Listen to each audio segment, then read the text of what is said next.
Margaret Mueller. I'm President and CEO of the Executives Club of Chicago. Thank you all for being here for this rare opportunity to have this kind of interactive workshop with David Brooks. I know that we are all very excited. I've been a huge fan for years, as I know most of you in this room have been as well. David, I didn't tell you this, but I've seen you on campus a few times. I never wanted to bother you because I just wanted to be respectful of your space.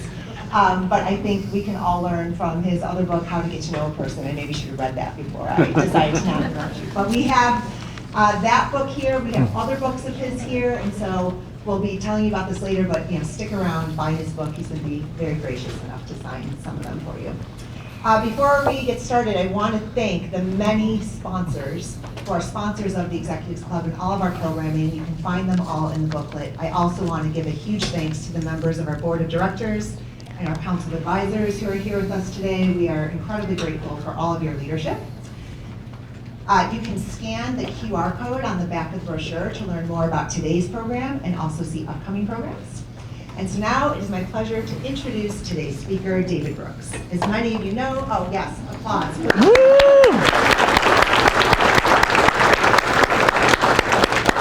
As many of you know, he is one of the nation's leading writers and commentators. He's an op-ed columnist for the New York Times, a writer for The Atlantic. He appears regularly on PBS NewsHour. He's a current senior fellow at the U Chicago Leadership and Society Initiative, and is also a best-selling author, which is why we're all here today.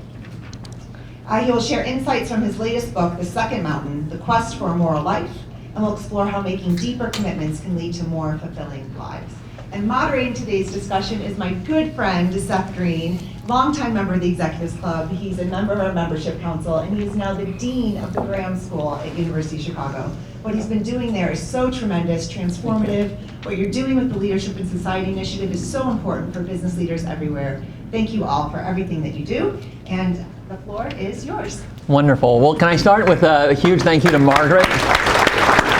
You really do have the best president and CEO of any institution in Chicago at the Executives Club. And I don't just say that because of her incredible leadership here, but also in Hyde Park. She is an alum, is the former president of our U Chicago Alumni Board, where she was quite transformative in her leadership for our university. So thank you on many counts, Margaret.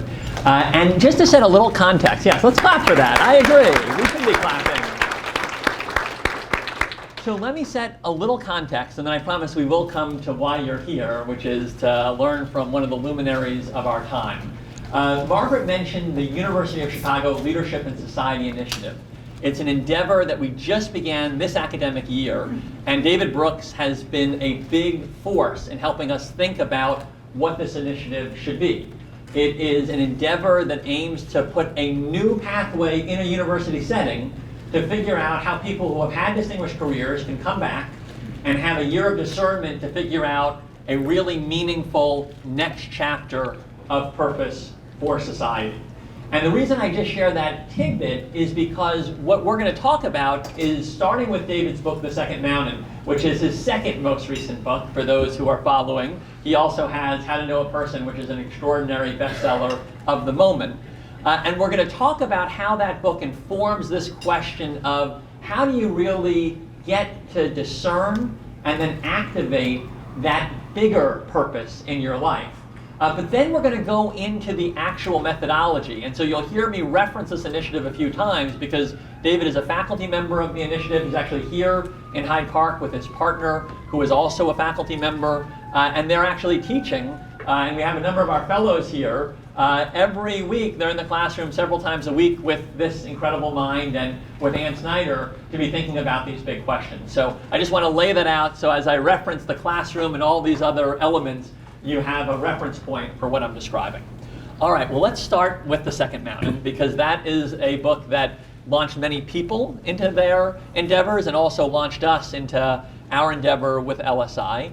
To set the table for the rest of our discussion, can you give the kind of snapshot of The Second Mountain and the 4 commitments that define a life of meaning and purpose? Yeah, first of all, it's a pleasure to be here. Is this working? No. I think it may be off. Let me turn it on. Let's try that. There we go. There we go.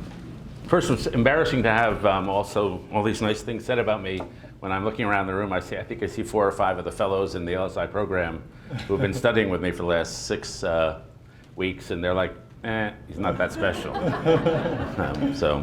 I'll ask the patience of the fellows to overlook reality. They've clearly taken a preference to my wife, who were co-teaching the class. So the idea behind the second mountain, which is sort of, all writers we're working out our shit in public. And one of my favorite sayings about writing is, we're beggars who tell other beggars where we found bread. So if you go through something, you want to explore it in whatever you're writing. And this goes true for political scientists, anybody. All writing is autobiographical. And so the second mountain came about after I had a hard time. And basically the underlying theory behind it is most of us get out of school and we have the mountain we want to climb. In my case, it was trying to be a writer. For some people, it's going into business, being a lawyer, whatever. And usually one of 3 things happens. 1, you're successful, and you find out success is not all that you thought it would be. And I achieved way more career success than I ever imagined I would when I was an undergrad here. And I found it weirdly unsatisfying. I vividly remember that my first book, I was out in LA, and my agent called me to tell me it was on the bestseller list. And this was sort of a moment I thought about for decades. And it was a nothing experience. And my experience of success, career success, is that it spares you the anxiety you may feel if you thought yourself a failure. But it leads to surprisingly little positive happiness. So that you can succeed, find success and find it, I want something more. Or you can fail, or something happens that's not part of the original plan. A cancer diagnosis, the loss of a child. And so suddenly you're thrust, in any of these 3 circumstances, you're thrust into the valley. And there's a theologian named Ivan Illich who says that moments of suffering interrupt your life and remind you you're not the person you thought you were. They carve through the floor of the basement of your soul and reveal a cavity below, and they carve through the floor and reveal a cavity below. So in those moments of hard times, either caused by grief or firing or whatever happens, you see deeper into yourself than you ever saw before. And you realize only spiritual and emotional food will fill those empty spaces. And so then you realize, well, that first mountain wasn't my mountain. There's a bigger mountain ahead, a second mountain. And this is not just a second career, it's a shift in consciousness. The first mountain is ego-driven. You're driven by the logic of acquisition. I want to build myself up. I want to have impact on the world. I want to rise and succeed. And the second mountain is less about acquisition and more about contribution. It's left a self-interested logic and more a servant logic, more a gift logic. And so some people shift their consciousness. Some people, when they go through these transitions, they completely change their life. They go off to Tibet and study and become a monk or whatever. Some people stay in the same job, but they think of it with a different mentality. And so I'll end with this. There's the normal utilitarian mentality that a lot of us use as we go through much of our lives. And so, but then there's a moral logic. There's a moral lens you can apply. And so I illustrate this, I think in that book, with a story about an Israeli daycare center. And so the Israeli daycare center had a problem, which was parents were coming in late to pick up their kids and the teachers couldn't go home in time. And so the daycare center decided in order to remedy this problem, they were going to fine the parents who showed up late. And the number of parents who showed up late doubled. Because before, what had been a moral obligation to show up on time so the teachers could go home became an economic transaction.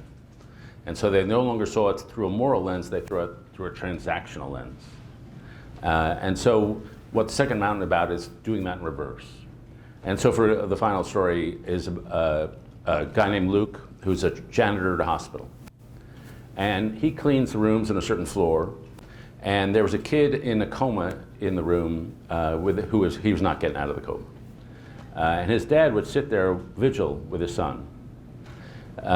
And every day Luke would clean their room, but one day he cleaned the room while the dad was out getting a smoke. And so the dad didn't see him clean the room.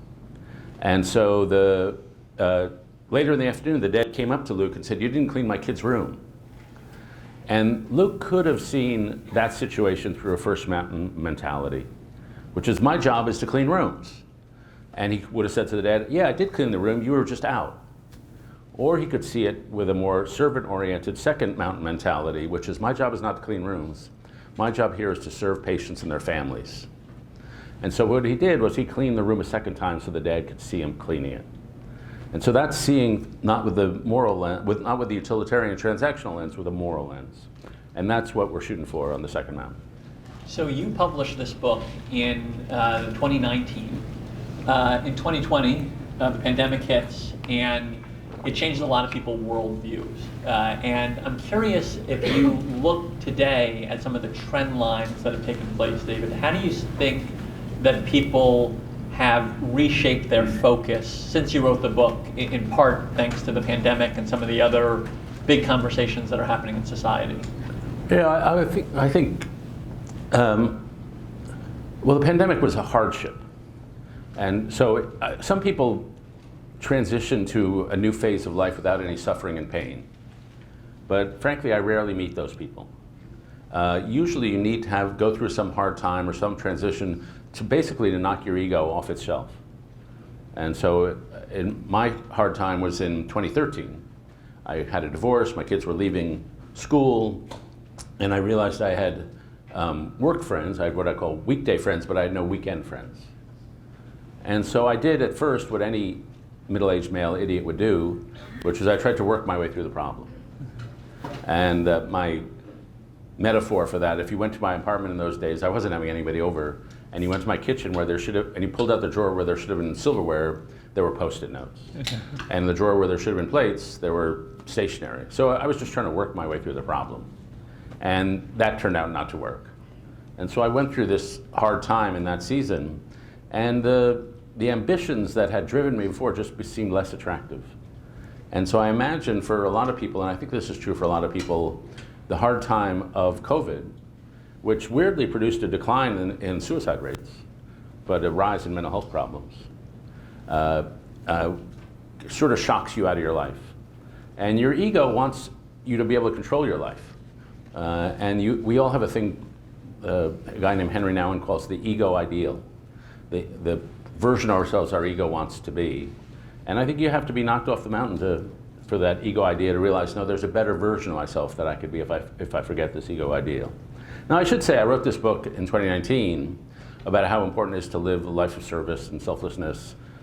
And I'm on tour with it, and I'm still checking my freaking Amazon ranking every hour. Like, you don't totally leave selfishness behind. I want to know how it's selling. So it's still it's not like you rise to selfhood and leave ego behind entirely. Well, it's a good segue, because I want to start to think about, if people want to begin discerning that second mountain, how do they envision and then begin activating in that direction? And I want to start conceptually, because there's a metaphor that you've shared that I think is really powerful, which is that, there's this idea of ego to moral community. You've talked about resume versus eulogy values. There's another concept underneath it, which is that you need to move from an extrinsic locus of motivation, meaning, someone tells you to be a good writer, you win the Pulitzer Prize, you become a columnist for the New York Times, from that extrinsic to an intrinsic locus of motivation, that you're actually deciding on your own terms what motivates you. Can you talk about why that transition is so important, and begin to describe how to think about making that transition? Yeah, I mean, Einstein says you're not going to solve your problem at the same level of consciousness at which you created it. And so it's a shift in entirely level of consciousness. And you have to go through a transition. This is not an overnight process. And I think the LSI fellows are going through this process now. I think hopefully coming out the other end, because the deadline is looming. So you have to begin to see things a little differently. And the move from extrinsic to intrinsic is a shift in consciousness. Because especially when you're a student, life is station to station. Or maybe even in a corporation, there's always the next assignment, and there's the next performance review, the next reward. And when you leave that world, you're in a formless sea. And you have to suddenly begin navigating for yourself. And that's simply a shift in consciousness. And so when you try to discern what do I really want, it turns out to be a surprisingly difficult question. And in my view, introspection doesn't work. That the psychologists think most people who sit and introspect, basically they just come up with false stories to tell about themselves, or pseudo-epiphanies. And so the better course is to have a bias toward action. And I would tell this to people in their 20s, but I tell it to anybody leaving their main career. Do 3 crazy things. The first thing to do is widen your horizon of risk. And so again, there's some similarities to getting out of college to getting out of career.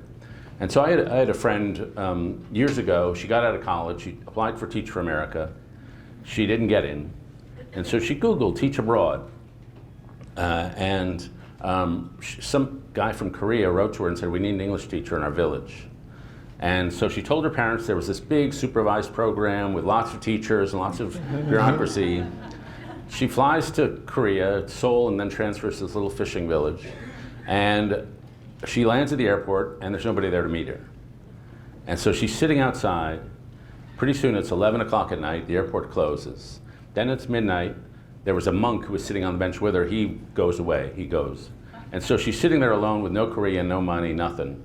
And she showed me her journal. She was furiously writing, like, what am I gonna do? And then at 1 in the morning, a van with 5 guys pull up, and they say, are you our teacher?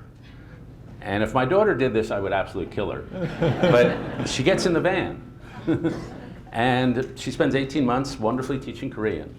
And what she did with that experience was widen her horizon of risk. She figured if I can do that, I can do anything. And she later became an impact investor in Pakistan and Nigeria and other places. So that's one shift in thinking how. And then some of the fellows here talked about moving from time scarcity to time abundance. So that's another shift. And we were talking about it. I say I'm like still in the hustle. So when I pull into a gas station, I think, I have 90 seconds to fill my tank. I can get 2 emails done in that time. So you got to shed that clock, that internal clock. And then the final thing is to pay attention to how you spend your free time. Your free time reveals your intrinsic motivation, what you're really interested in. And so I have a friend who's an economist. One of his questions is, what tabs are open in your browser? He wants to know just what you're curious about. And finally, you found your thing. You found your vocation. There's a novelist, a favorite of mine named Frederick Buechner, who said, you find your vocation where your deep gladness meets the world's deep need. And so what's your deep gladness? It's the thing where you feel most beautiful or most alive. I read an interview with a painter, and the interviewer asked, why'd you become a painter? And the painter said, I love the smell of paint. It's just this aesthetic thing. I think it's cool and beautiful. My daughter, when she was 5, she walked into a hockey rink and felt immediately at home. 25 years later, she's coaching hockey. And so it's that aesthetic sense that what's beautiful. And so that's half of it, and then the other half is finding your problem. And in our class, we read Viktor Frankl's Man's Search for Meaning. And he's an Austrian psychiatrist who gets sent to the Nazi death camps. And he realizes, this wasn't what I expected from life. And so maybe the question, what do I want from life, is the wrong question to ask. And the right question to ask is, what is life asking of me? And so he's a psychiatrist in a death camp, so he studies suffering. He says, suffering was a problem I did not want to turn my back on. And so I often tell college students, you're not going to find your problem that's going to call to you sitting in, frankly, an office building. You got to go out where the problems are. And I said this to a young student from Sewanee in Tennessee. And she said, I quit my job. I'm walking around Washington, D.C. looking for my problem. I was like, don't take me that literally. Well, so I want to pick up on that. So the quote that you shared has been very influential in our minds, right? Where your deep gladness meets this deep hunger in society. And we put it into a methodology in LSI, know oneself, understand the world, envision the future. And that future is at the intersection of that self-discernment and that societal need. And so I want to go through each of those with you. And you teach in the Know Oneself piece of the curriculum, and you do it by asking these big humanistic questions. And I'll just share with all of you over 9 weeks what David and Ann try to accomplish. What is history asking of us right now? Who am I? What do I really want? What am I called to do? How must I grow? Who are my people? What is the state of my soul? What do I fear? And what is wisdom? And so I'm curious if you could just talk a bit about how you're using humanistic texts and discovery for that first piece of the methodology, which is helping people to know oneself, and why potentially reading texts at this stage of life where you've had 5, 6 decades of life experience may be different than for our 18-year-old undergrads. Yeah, first thing, we're doing tests because it's the University of Chicago. So I was a student there, and we read texts, and I forget a lot of my professors, but I don't forget the texts. And so you have respect for what these writers were thinking. And so that's the reason we're doing texts. But I've been impressed by the big difference between teaching at LSI and teaching college students is the college students are really good at dominating classroom discussion while doing none of the reading. And our LSI fellows are intrinsically motivated. They just want to learn what these texts have to teach us. And so one of the things we use the text for is, use any text, is, as I said, I'm not a big fan of introspection, but I am a big fan of dialogue. And most of us find out who we are in part by how our identity is reflected in others. And we learn our life story when somebody asks us. Very few of us sit down and write our life story unless we're memoirists. But when somebody asks you your life story, then suddenly you have to compose it. And so you have to create a voice, a tone of voice that you tell your life story in, whether it's sarcastic or ironic or bitter or joyful. And that tone of voice is your assumed posture to the world. And then you tell your story in a certain plot. So I told you a bit of my life story, and the plot I just gave you was a redemption story, which was I was okay, I suffered, I came back better. That's a redemption story. And there's a guy up in Northwestern named Dan McAdams who theorizes that Americans tend to tell redemption stories. Some people tell a rags to riches story. I was poor, but I made it. Some people tell an overcoming the monster story. I suffered from alcoholism, but I overcame the monster, or I suffered from abuse, I overcame the monster. But a lot of us tell redemption stories, and McAdams wrote a book called The Redemptive Self about how people all around the world tell redemption stories about themselves. And he toured the US, and it went great, and then he toured every other country in the world, and people looked at him quizzically, and they're like, what are you talking about? We don't tell redemption stories, Americans tell redemption stories. So you have to modify the book. It's only American, it's predominant American culture. But when you tell your story, you have a certain coherence to your life. When you tell a story, you can endure pretty much anything. Isaac Dinesen said, all sorrows can be endured if they can be put into a story. My son was in the military, and when he went to boot camp, one of the generals said, remember, it's only a moment of time in your story. So you could get through boot camp because you think, oh yeah, it's going to lead to something else. And so, we sometimes, like the book of Exodus, for those of you who just were at Seder, it's an event that existed in order to be told. And so a person is held together by a story, but a community is held together by a common story.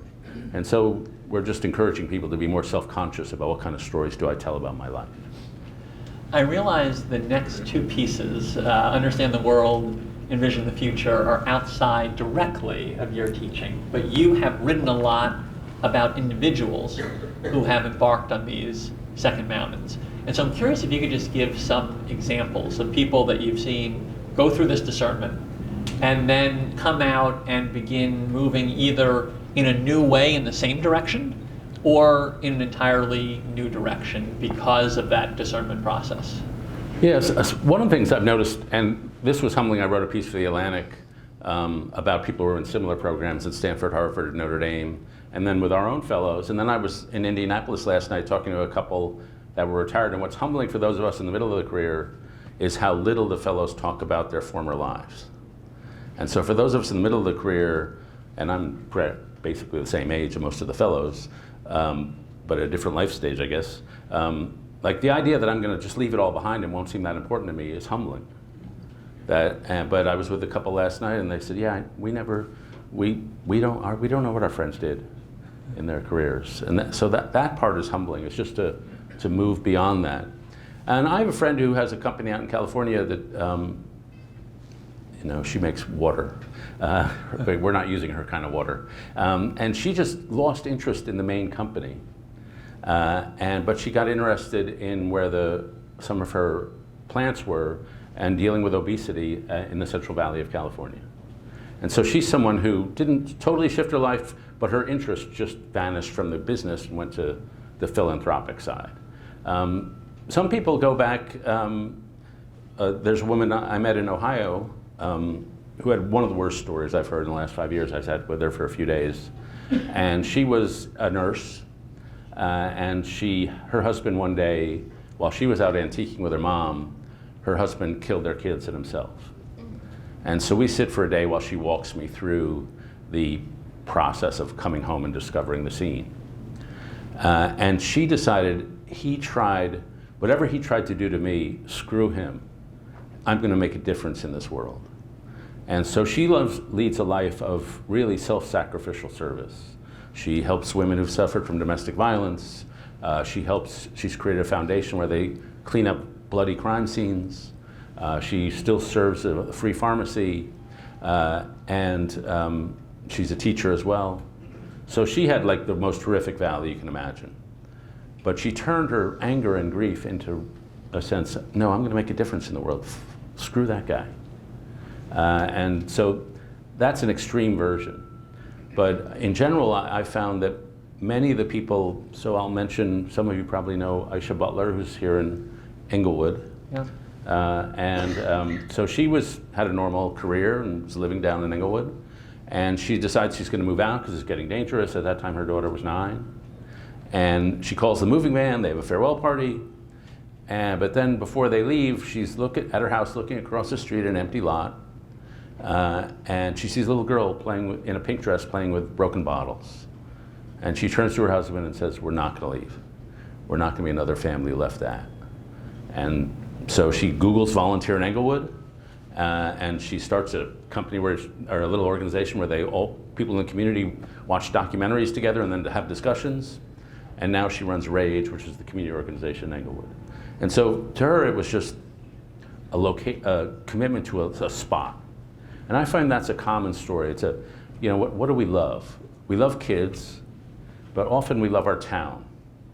And I met a guy who, in Youngstown, Ohio, who didn't know what he wanted to do, but he just stood in the town square and held up a sign that said, defend Youngstown. And suddenly you feel called to that town. And so he's pivoted his life because I'm going to do what I can for this town, Youngstown, which is a hurting community. And so these are some of the transitions you see.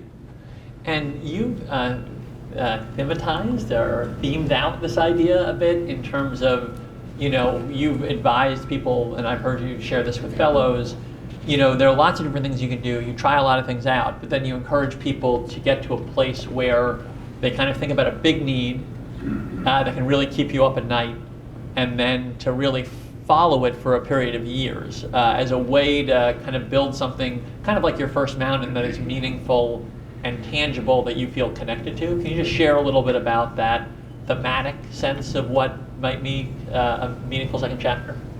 Yeah, well, I mean, Martin Luther King, I'll talk about a friend of mine named Fred Swaniker. Fred grew up across Africa. His dad was a diplomat, his mom was a teacher. He worked in her school sometimes, even as a teenager.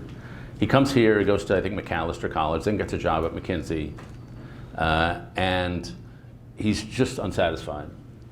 And so he says, when you see problems in the world, you experience moments of obligation. And Fred says you should reject 90% of those moments of obligation because they're not quite right for you. And when you accept a moment of obligation, it should have a couple things. One, it should be a big problem. If you're privileged enough to be the sort of people who we have in this room, you shouldn't tackle a small problem. It should be a big problem. Two, it should be a problem your background has uniquely prepared you for. So Fred thinks, okay, I lived all across Africa. My mom was a teacher. I know something about education. Africa needs better schools. And three, it should be something that keeps you up at night. So Fred creates something called the African Leadership Academy, which is a school in South Africa, sort of a private school that helps kids from across Africa get educated. And since then, he started, I think, 4 or 5 or 6 universities across Africa. Raised billions of dollars in Mauritius. There's one in Kenya, there's one in Nigeria, I forget where they all are. But you can imagine how hard it is to start a university. To have started 6 in the last 15 years is truly astonishing. We're not all going to do that.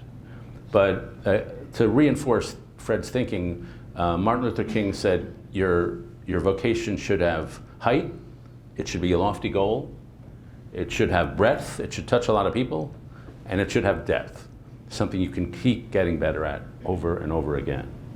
And I would say the one thing that I've made a lot of comparisons between people in their 20s and people who are older. And the big difference there is that people in their 20s have what I call the blooming virtues, the kind of virtues you have when you're young. Like you're good at taking SAT tests.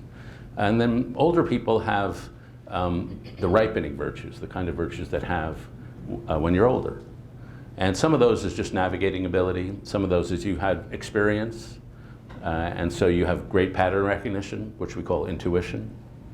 And it's easier when you're older to get out of your own way. And so understanding the difference between the kind of virtues that got you where you were, which tend to be the blooming ones, to the virtues you'll need in your next life, which tend to be more empathetic and frankly more wise. That's one way to think about the transition between the talents you had when you were 20 and the talents you have when you're 50 or 60. They're pretty different talents. So I want to move from the individual level. We've been talking a lot about how a person can think about and then, discern, activate their second chapter to a societal level. And I want to get to talking about why building institutional culture at the later stage of life is so important.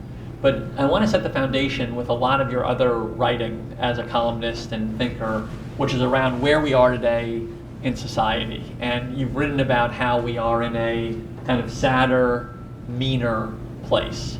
And so just to make everyone in this room really happy over lunchtime, can you just kind of talk about why you think we're in this place today, sadder, meaner, more polarized than at least in our recent history? And then we'll talk about how this older age group could actually be an antidote. But I want to set the problem up first in this societal construct. Yeah, I mean, to me, the fundamental statistic to know about America is, or any society, is social trust. And so if you asked people that 2 generations ago, do you trust your neighbors? 60% said, yeah, I trust my neighbors. Now it's down to 30%. And 19% of millennials and Gen Z. So the younger you go, the more distrusting people are. And so that makes it harder to do business. It makes it harder to form community organizations. It makes it harder to persuade people to take vaccines. Social trust just shows up everywhere.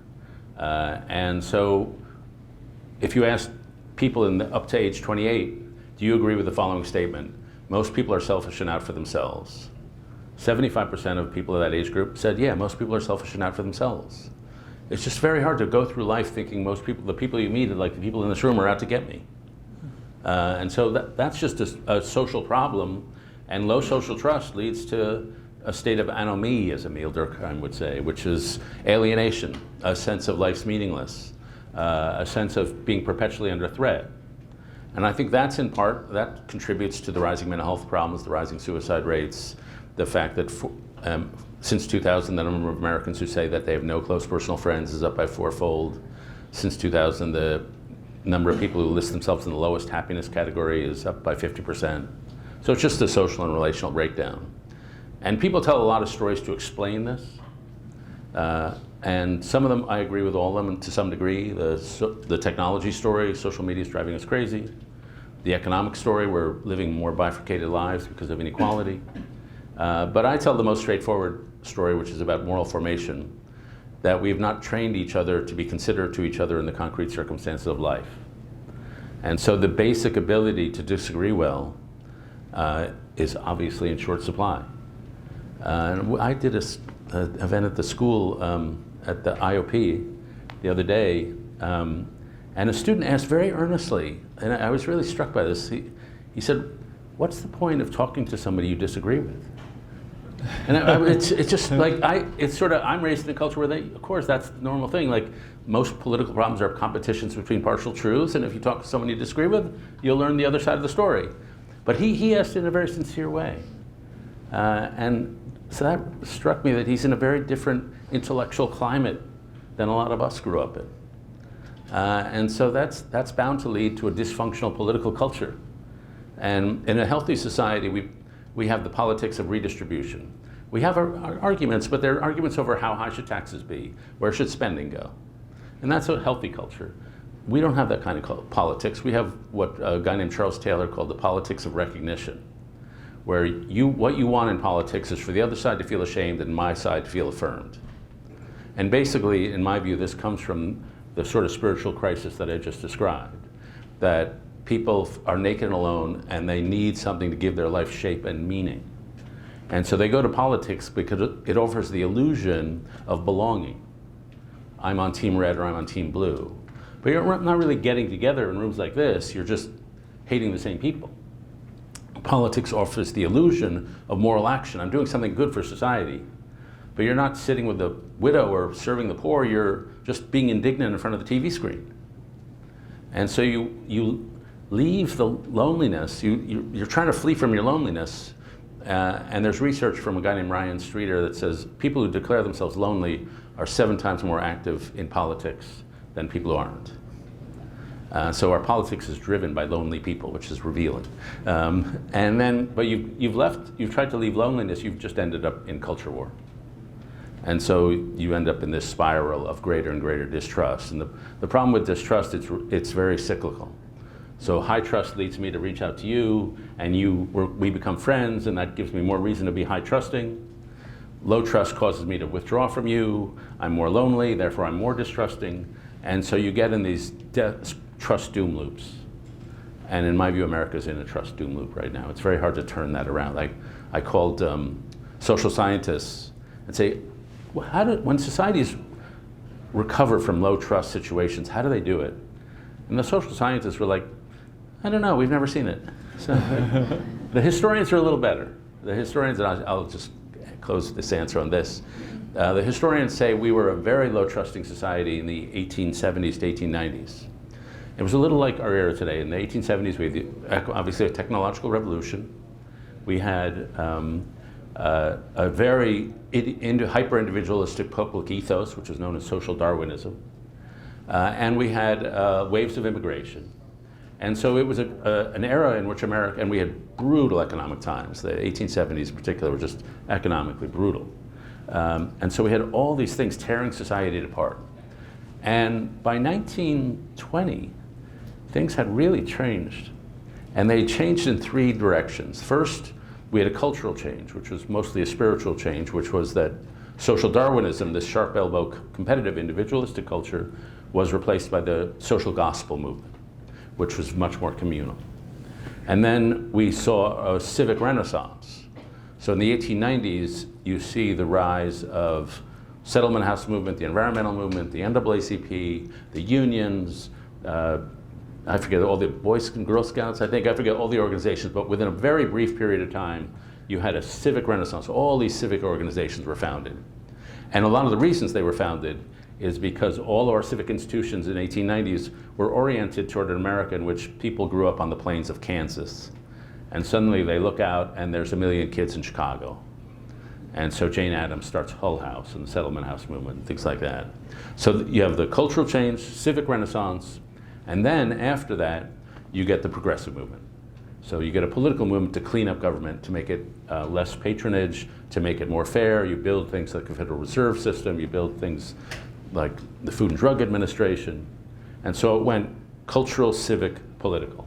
And that strikes me as about how change is going to work now. And I think we're in the middle of a cultural movement. I think people are realizing we overdid it with individualism.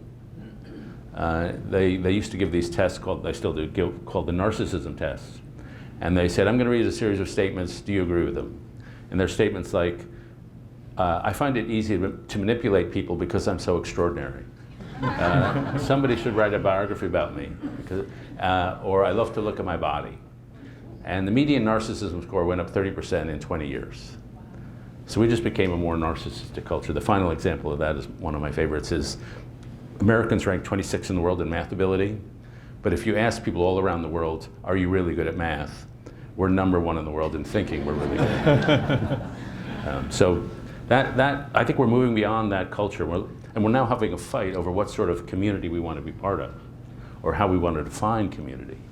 And I think we're also in the middle of a civic renaissance. I have this nonprofit, Weave, which celebrates people like Aisha Butler and Rage. And these new organizations are growing up everywhere. And we're waiting for the political reform, but that's a lagging indicator. Well, can we take a next step on this idea of the cultural transformation? Because one idea that you've shared that we're a small part of is how do we institutionalize 2 points in the life cycle? The 20s, where you see a lot of that very significant isolation and anxiety according to all of the data, and then the kind of late 50s and 60s where people are often finishing one act and thinking about what community looks like in a time when you live longer but aren't necessarily working in a traditional setting that entire time. And you want to just describe what you see in institutionalizing those spaces and how you see that as one piece of this fabric to try to combat the meaner society? Yeah, I mean, it's weird, like we think of there are certain ages that we go through, but these are all social constructs, to use academic terminology. So childhood, as we think of it, was invented in the Middle Ages. And so before that, they just saw children as little workers and little adults.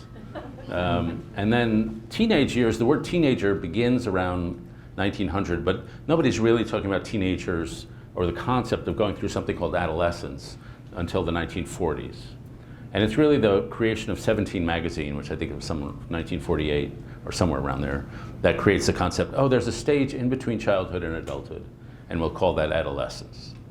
And so now, because of the elongation of not only the lifespan, but the health span, I think you have 2 new phases. So the first is what you can call the Odyssey years in your 20s. So 50 years ago, or maybe longer, the vast majority of Americans by the age of 26 had done 3 things. They'd gotten married, they'd bought a home, and they had a career. And now that doesn't happen until you're 33 or 34. So the 20s have become this era of wandering, looking for what am I going to do with my life. And it's become, I think, an extremely stressful time. I'm glad I'm not going through my 20s today, because not only do you have to make the shift from being a student to being on your own. And one of my students who I met a year after college, she said, when I was in school, it was all station to station. I was all assigned things. There's nobody assigning me. Before I was taught, now I have to learn how to teach myself. And I would tell my students, 70% of you are going to be more boring at age 30 than you are now, because you're not going to be good at teaching yourself. So be a lifelong learner and do that. But I think it's still a vastly under-institutionalized space.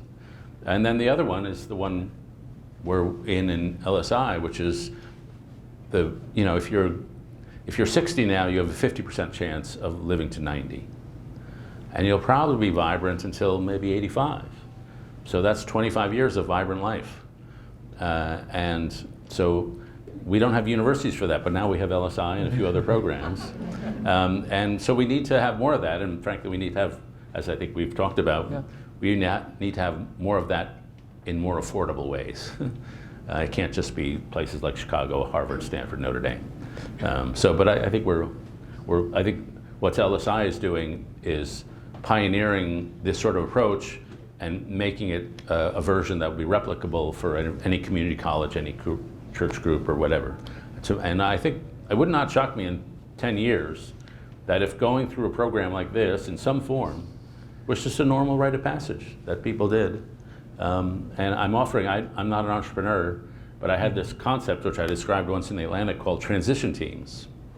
There should be a company, a for-profit company, for those of you who know to do these things, that you're going through a transition, and so you log on a website and you find 15 other people who are going through your transition.